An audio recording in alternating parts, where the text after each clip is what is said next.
அரசியல் என்பது அதிகாரம் அல்ல, அது அன்பு.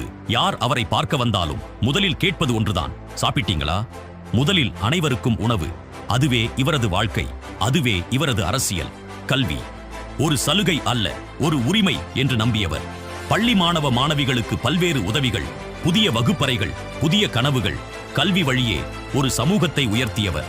விளையாட்டு உடலுக்கு வலிமை, மனதுக்கு தன்னம்பிக்கை.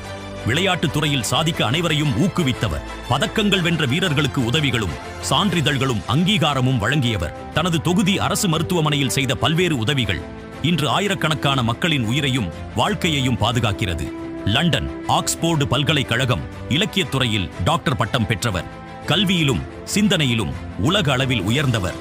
தமிழ் இவரது உயிர் மொழி. குடந்தை தமிழ் சங்க தலைவர். தமிழை நாளைய தலைமுறையின் இதயத்தில் விதைத்தவர். யார் உதவி கேட்டாலும் இல்லை என்று சொல்லாதவர். மனித நேயமே இவரது அடையாளம்.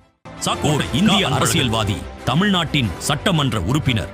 2011, 2016, 2021 ஆண்டுகளில் கும்பகோணம் சட்டமன்ற உறுப்பினராக தொடர்ந்து 3 முறை தேர்ந்தெடுக்கப்பட்டு 15 ஆண்டுகளாக மக்கள் பணியாற்றி வருகிறார். இத்தகைய சாதனைகளால் நிரம்பிய ஒரு வாழ்க்கை இன்று புத்தகமாக. அன்பின் இலக்கணமே. சாக்கொட்டையார் அன்பை அரசியலாக்கிய ஒரு மனிதனின் கதை இன்று உங்கள் முன்.